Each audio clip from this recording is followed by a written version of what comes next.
She didn't raise her voice. She didn't bring a lawyer. She didn't even bring anyone to sit behind her.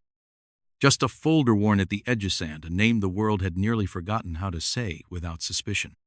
For 12 years, Evelyn Rhodes handed out library cards, taught children how to pronounce words with care, and helped strangers believe in their own small chances. But when silence became accusation, and that same silence turned into a courtroom full of eyes that never really saw her, she realized something no one had warned her about. That the hardest part of injustice isn't proving the truth. It's proving you deserve to speak it. And on that day, in a room built to echo only certain voices, she stood, not because she was ready, but because she couldn't keep burying her husband's memory beneath the sound of everyone else's certainty. So what do you say when the people with power have already stopped listening? You say it anyway. And you start exactly here. On the morning of her arraignment, Evelyn Rhodes arrived at the courthouse alone. There was no camera crew waiting for her, no line of supporters holding signs.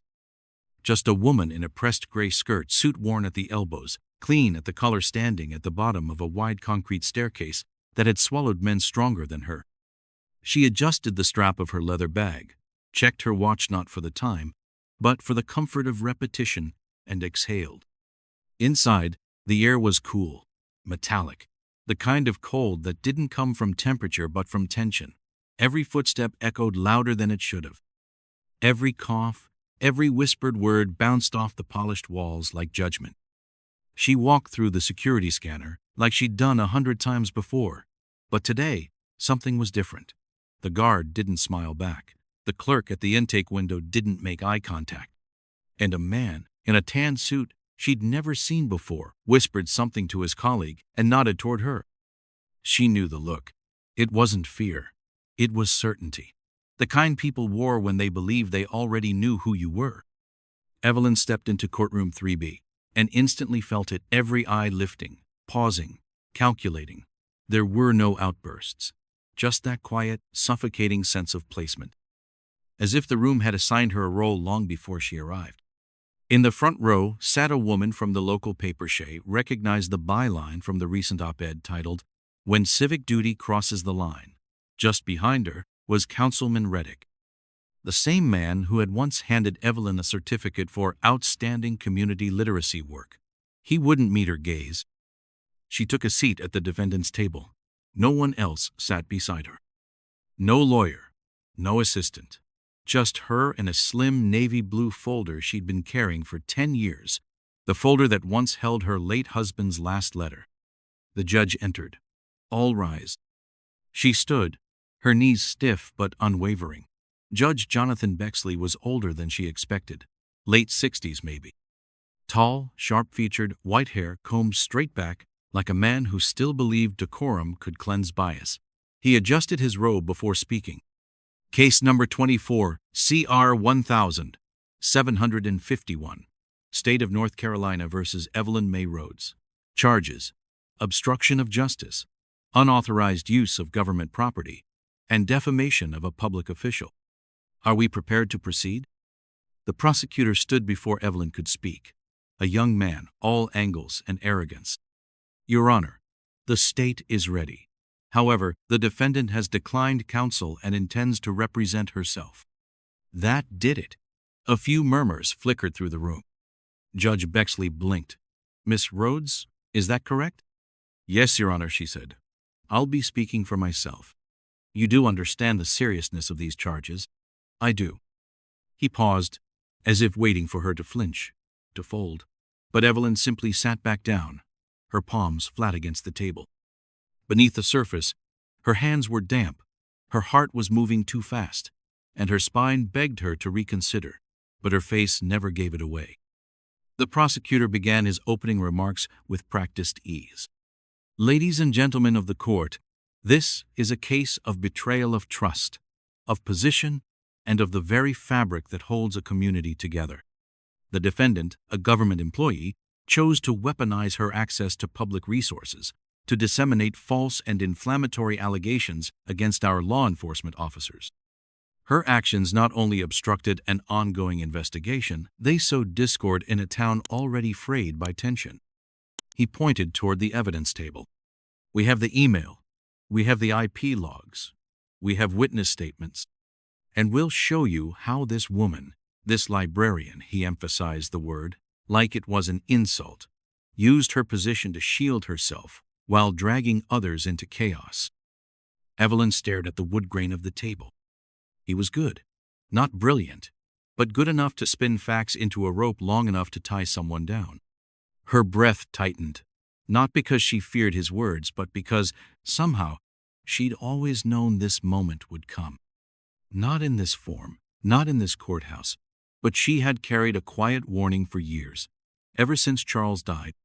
Charles Rhodes, her husband, a man who taught civics at the local high school for 23 years. A man arrested for a crime he didn't commit, a petty theft charge that was dropped only 2 days after he was found dead in a holding cell. Internal investigation. No signs of misconduct. Closed. Buried. She never filed a lawsuit. She didn't march or chant. She did what black women who lose quietly often do, folded back into the world. She returned to work, helped children pick out books, corrected resumes, ran GED prep classes, and kept the pain stitched into her sleeves. But a month ago, someone used one of the library's public terminals to send an anonymous email accusing Officer Brent Haverhill of racially profiling minors. The email detailed patterns, dates, even badge numbers. It ended with, "What killed Charles Rhodes isn't over, it's just gotten quieter." The department traced the IP back to the branch library Evelyn managed. They never found fingerprints, never found footage. They didn't need it. A week later, she was indicted. Not as the writer, but as the enabler. She heard the prosecutor's words, but behind them she heard something else, the rustle of expectations, of power preserving itself. She heard the closing of the cell door again. She heard the phone call. She heard the trembling voice of a rookie officer saying, "We're sorry. He was found unresponsive." She didn't respond when the prosecutor gestured toward her. She didn't blink when he accused her of hiding behind community service as a mask for activism. She just sat. When the judge finally turned to her and said, "Miss Rhodes, do you wish to make an opening statement?" She stood slowly. Her voice was quiet. "I do." She paused, scanning the faces. Some were smug, others were impatient, but none looked curious. She spoke anyway. "I've worked in this town's public library system for 16 years. In that time, I've seen children become parents. I've seen job seekers become business owners. I've helped veterans navigate the VA website, and I've taught a 74-year-old woman how to email her granddaughter." Her voice remained soft. "I didn't come here to fight. I came here because I was told I did something wrong. But what I did was open a door, and someone walked through it with truth in their hands. That scares people. It shouldn't." She looked at the judginaut with defiance, but with calm clarity. "I'll speak for myself, not because I think I can win, but because I've lost too much to stay silent." Then she sat. The courtroom was still, not moved, not impressed, just still.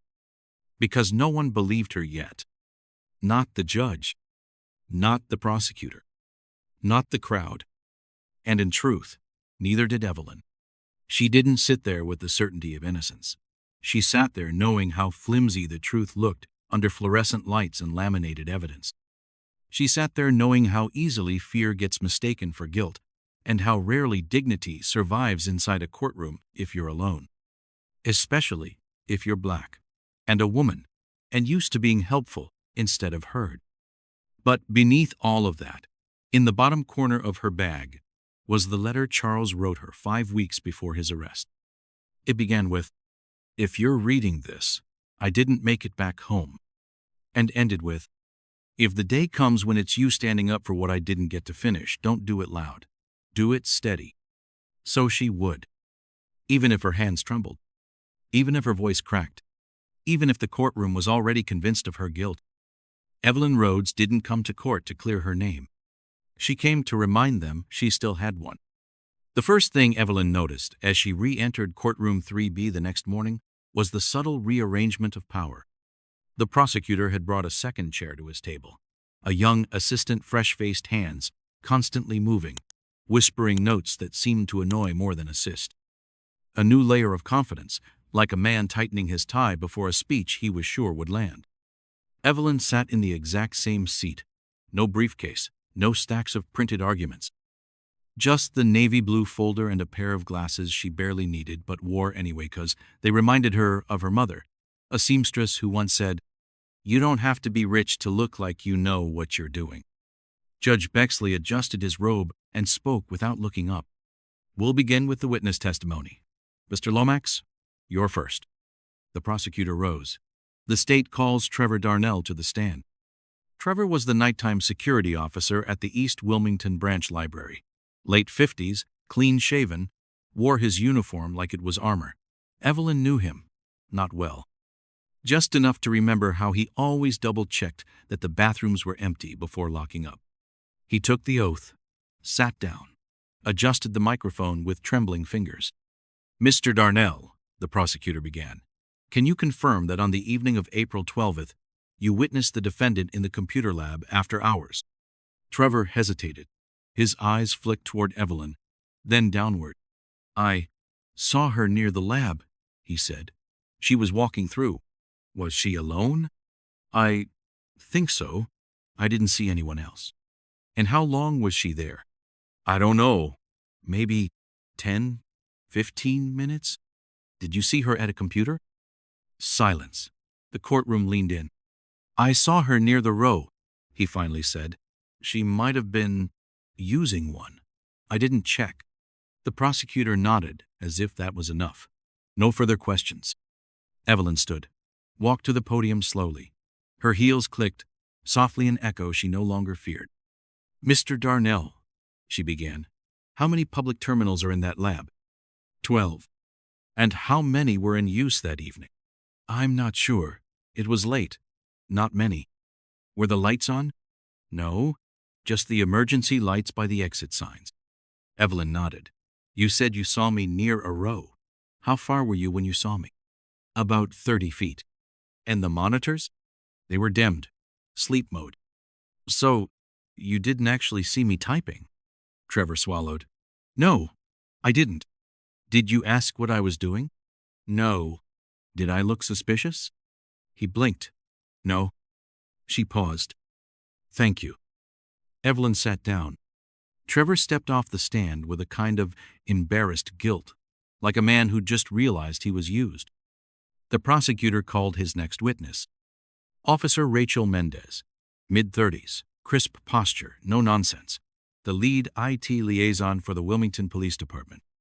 She explained how the anonymous email had been traced back to a public IP address linked to the library. The timestamp matched library open hours. She outlined in detail the login logs, the MAC address, the probable time frame. Then she said something Evelyn had been expecting. There was no security footage confirming who was at the terminal. The prosecutor cleared his throat. "But the defendant was seen near the terminals during the relevant time frame." "Yes," Officer Mendez confirmed. "And based on proximity and her role as branch manager, she had administrative access to those machines." No further questions. Evelyn rose again. "Officer Mendez, do you know how many library cards were used on the network that day?" Mendez glanced at her notes. 16. "Do any of those cardholders match my account?" "No." "Do you have any forensic proof that I typed the email?" "Not directly, no. So your conclusion is based on the fact that I had access?" "Yes." Evelyn took a beat. "Officer Mendez, if an accusation was made against you using a city printer, and you were seen walking by it, would that be enough to convict you?" The officer stiffened. "No," she said. "Thank you." That was it. Evelyn sat again. There was no fanfare, no surprise twist, just truth, standing quietly in a room built for performance. The judge jotted something in his notepad. The gallery whispered, but Evelyn heard none of it. Her pulse had slowed.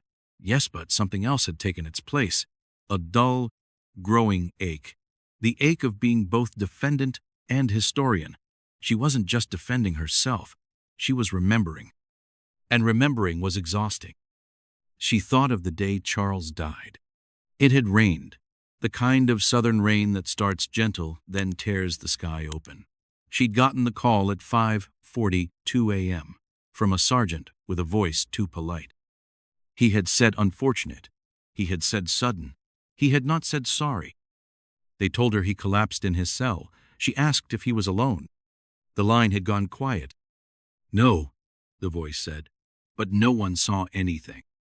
They mailed her his effects: a wallet, a watch, a torn paperback of The Fire Next Time by James Baldwin, and a letter she didn't know he'd written folded into the back cover.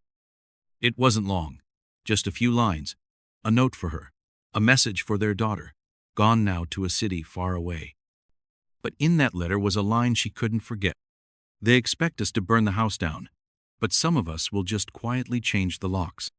That line lived in her. And today, it held her up. The prosecutor tried one last witness, a librarian from a different branch, brought in to testify that Evelyn had been increasingly vocal about racial disparities in town, that she'd hosted public readings, brought in authors, handed out pamphlets. He called it activism under the guise of literacy. Evelyn said nothing. She didn't rebut. She let it land, because it wasn't shameful, and because fighting it would only feed the narrative. Instead, she thought of the boy Tariq who came in every Thursday after school, who read Steinbeck and Baldwin, and wondered why there were no faces like his on the book covers. She thought of Maria, the single mother who cried in her office after finding the courage to report a detective who'd stopped her 3 times in 1 month without cause. She thought of the dozens of teenagers who had used her library not just for books, but for breathing room. If that was activism, so be it. The day recessed before noon. Judge Bexley gave no expression. He just dismissed the room. As Evelyn stood to gather her things, she noticed something. A boy, maybe 17, sitting at the back of the gallery. No notebook, no phone, just watching. He didn't avert his gaze when she looked up. He nodded once.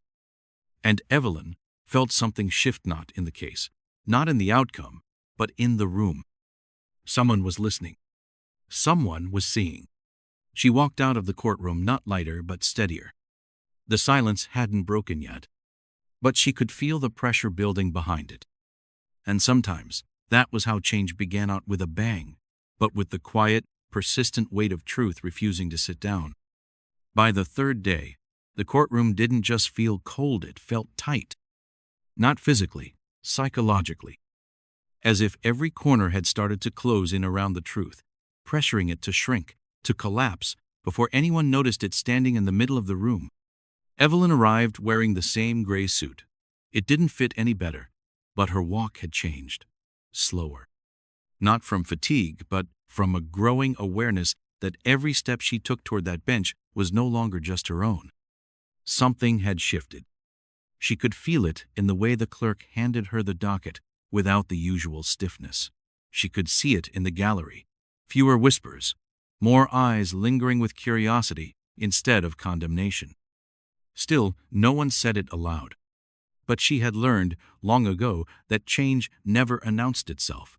It just rearranged the silence. The prosecution had nothing left to offer. No new evidence. No new testimony. So Evelyn rose and asked the court to let her call a witness of her own. The judge leaned forward. "Ms. Rhodes, you were given opportunity to submit a witness list prior to trial." "I understand, Your Honor," she said. "This witness only became known to me after the trial began." "On what grounds?" "On the grounds that the truth doesn't always arrive on schedule." A pause. Even the prosecutor didn't object. Not right away, because, for a moment even, he wanted to know what she was talking about. The judge sighed, nodded. "Proceed." Evelyn turned to the gallery and motioned toward the doors. They opened, and in walked a boy. Maybe 14, thin, wore a blue hoodie, zipped to his chin, and sneakers that looked half a size too big. His name was Marcus Dean. No relation to the case, no mention in any file. No direct tie to Evelyn, at least none that could be documented. He sat in the witness chair like it might break beneath him. His hands shook as he took the oath. Evelyn didn't approach right away. She just stood still and said gently, "Marcus, do you remember April 12th?" He nodded. "Can you tell the court where you were that day?" I was at the library." "Which branch?" "East Wilmington." "Why were you there?"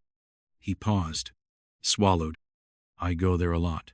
Ms. Rhodes lets us stay late sometimes, when it's quiet." The prosecutor stood. Objection relevance. Evelyn raised a hand calmly.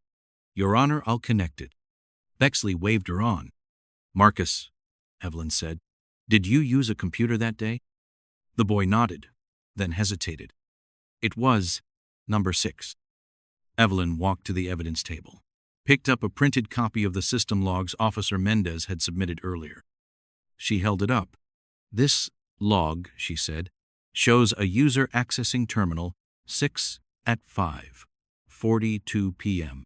She turned to the jury. "This is the log they're using to tie me to the anonymous email." She turned back to Marcus. "Did you send an email that day?" He nodded, barely visible. "Yes." "Why?" He looked down. "My mom got stopped by the cops. Again. Same officer as before. He said she looked nervous, but she wasn't doing anything. Just driving." His voice cracked. "They took her in. I was at the library when they called." "Did you tell anyone?" He shook his head. "No one listens. Not when it's people like us. Why send the email?" He shrugged. "I read about whistleblowers in the library once. I thought, if I wrote it the right way, someone might care." "Did anyone help you write it?" "No, but I remembered how Ms. Rhodes taught us about tone, about how to be clear but not mean. So I tried." The courtroom was silent. Real silence. No scribbles. No coughing. Just stillness. Evelyn took a step closer. "Did I ask you to write that email?" "No." "Did I know you were going to?" "No." "Did you tell anyone it was me?" "No." She turned to the judge. No further questions. The prosecutor didn't move. Not out of strategy, but because, for the first time, he looked unsure. The judge spoke softly. "You may step down." Marcus rose. As he walked back to the gallery, he brushed past Evelyn and said something no one else heard. But she nodded. And when she sat down again, her shoulders dropped for the first time in days. The silence didn't last long. She stood again, not to call another witness, but to present a recording. She had submitted it the night before, quietly, tucked inside a flash drive with a note that read, "Play if allowed, or not, but it matters." The judge allowed it. The screen at the front of the courtroom flickered on. Grainy footage. Security cam quality. No sound. But clear enough? It showed Marcus. At Terminal 6. Logging in, typing, focused, alone. Then leaving. 37 minutes before Evelyn ever entered the room. The next segment. Evelyn walking in, setting down a stack of books, helping a student find a charger, then leaving again, touching nothing but the door. No narration. Just timestamps. Time did the talking. When the lights came back on, no one spoke. Because the case, as presented, had just unraveled itself.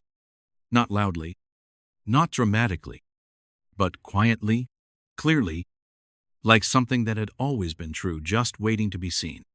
Evelyn sat, didn't smile, didn't nod. She just rested her hands flat on the table. The judge looked over his glasses. "Ms. Rhodes, do you have anything to add?" She shook her head. "No, Your Honor. I think the record speaks." And it did. Loudly, this time. The prosecutor stood, then sat. No rebuttal. No more witnesses. Just the weight of what had just happened settling into the room. Evelyn turned to the gallery. She wasn't looking for applause. She was looking for her own reflection. And she found it not in mirrors, but in the eyes of strangers who finally saw her not as a threat, not as a symbol, but as a woman who told the truth before anyone asked her to. The courtroom reconvened the next morning under a different kind of silence. It wasn't tension anymore. It was exposure. Like something once hidden had been gently turned toward the light, and now everyone was squinting, unsure of how to act when lies lose their costumes. Judge Bexley looked less certain. The gavel he once handled like a baton now rested in front of him like a burden. Even the prosecutor, Mr. Lomax, sat without the usual stiffness in his shoulders.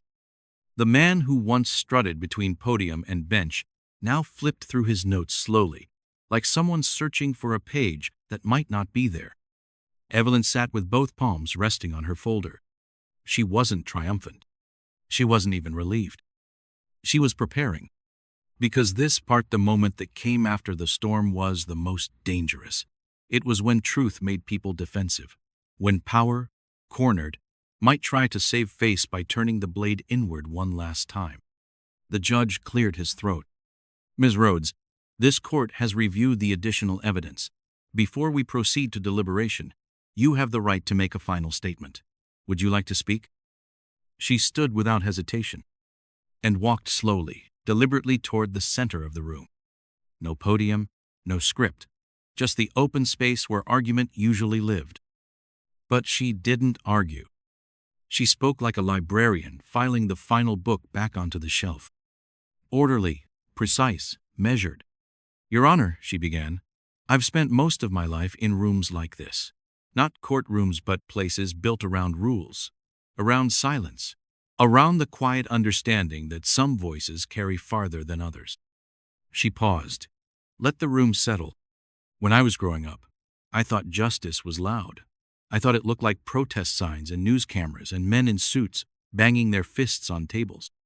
She looked around not just at the judge, but at the gallery, at the young assistant beside the prosecutor, even at Trevor Darnell, the night guard who still hadn't looked up since his testimony. But then I became a librarian, and I learned that sometimes justice isn't loud.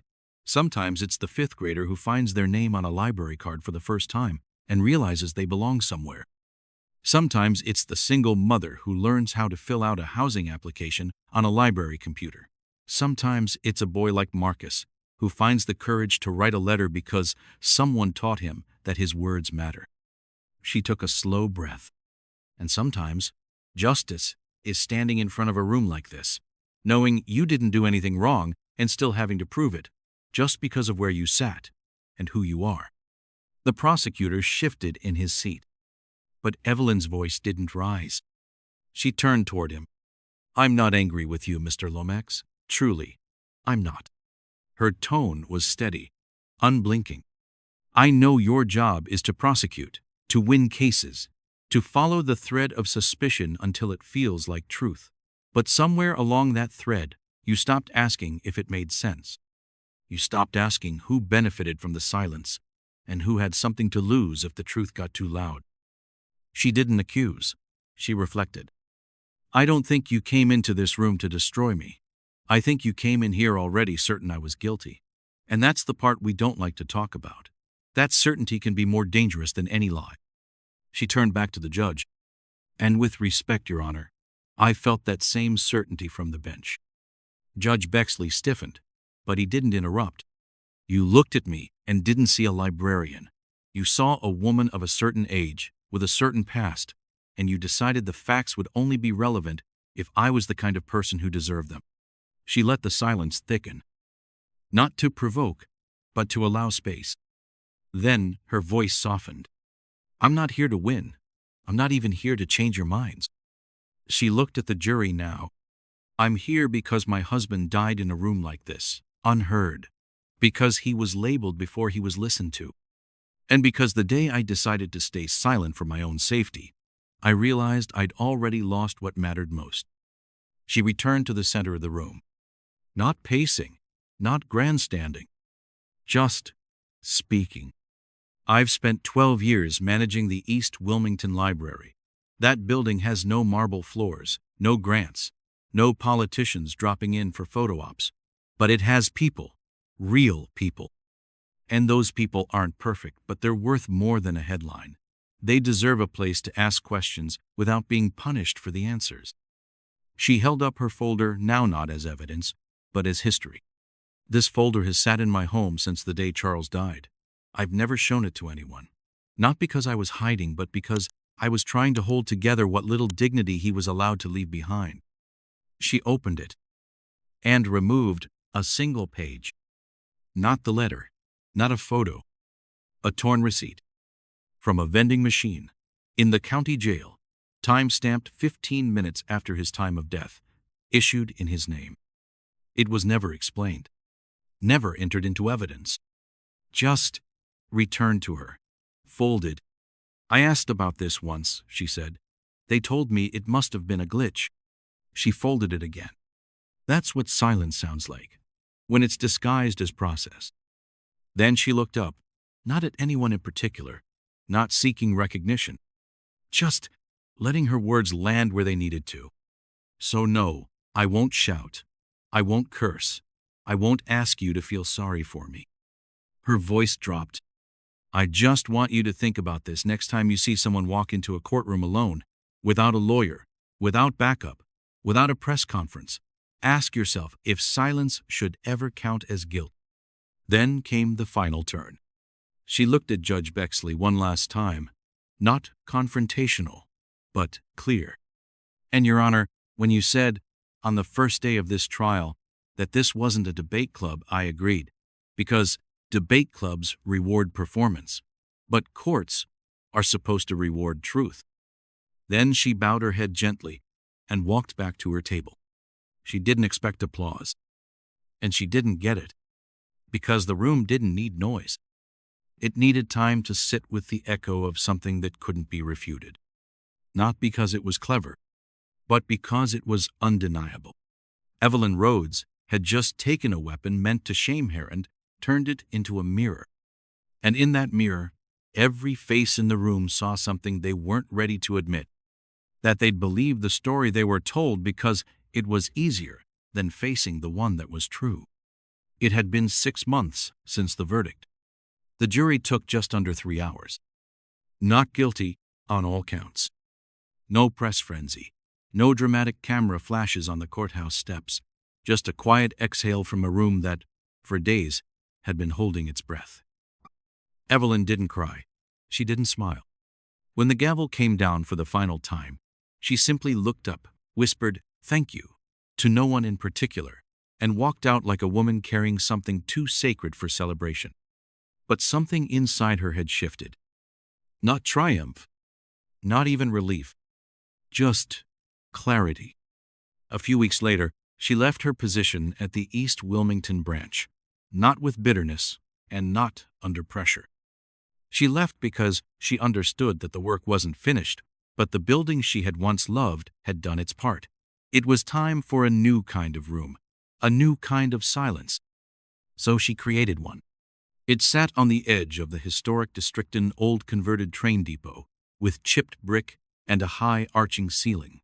She called it the Quiet Room. No signs, no slogans, just a plaque outside that read, "A space for stories that never had time to be told." Inside, there were no exhibits behind glass, no rope dividers, just shelves lined with folded letters, printouts of transcripts, handwritten testimony, and voice recorders mounted to the walls.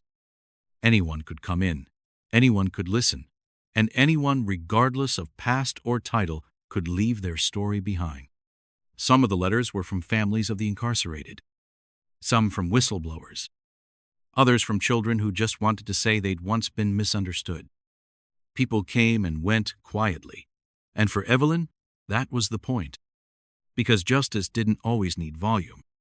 It needed space. It was in that space on a quiet Thursday afternoon in mid-October that Evelyn sat by the large front window, sifting through a stack of new submissions when the bell above the door rang. She didn't look up right away until she heard the voice.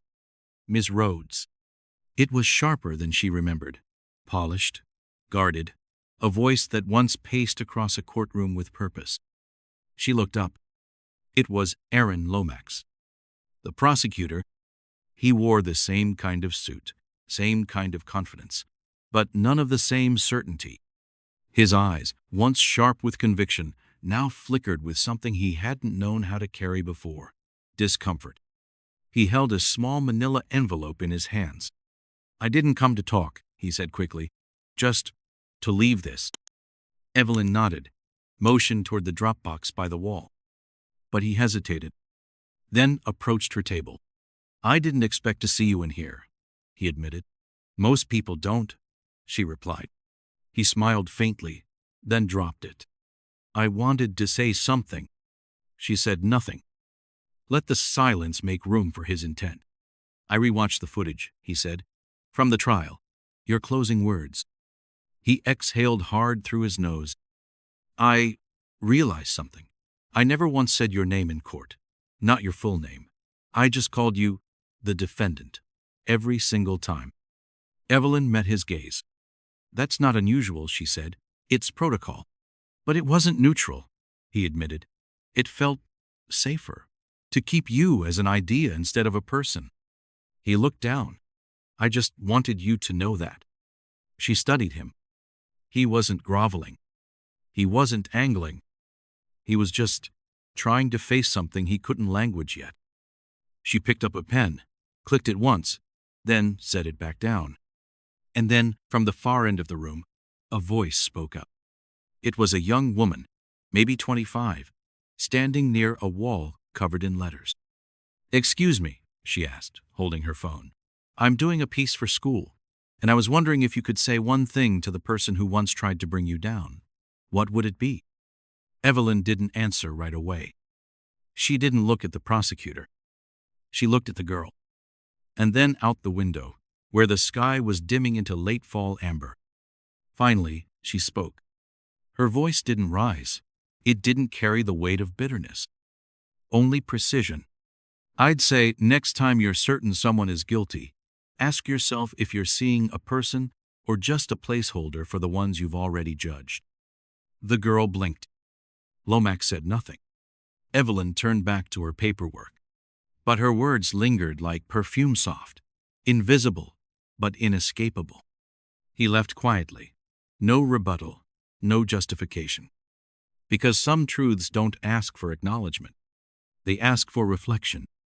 3 days later, a new letter appeared in the quiet room's Dropbox. Unsigned. Typed. Neat.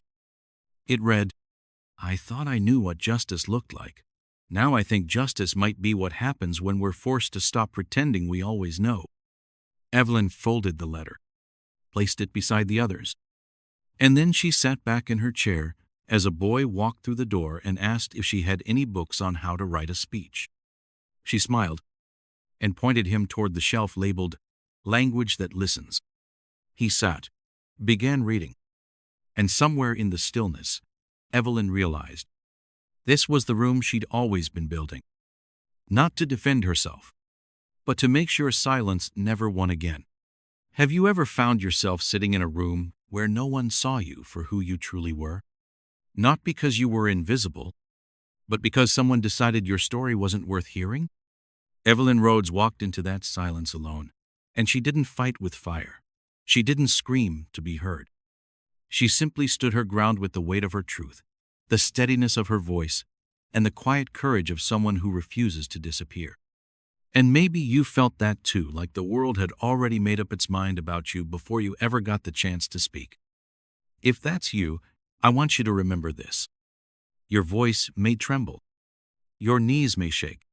But your truth, when spoken with dignity, can shift even the rooms that were built to ignore it.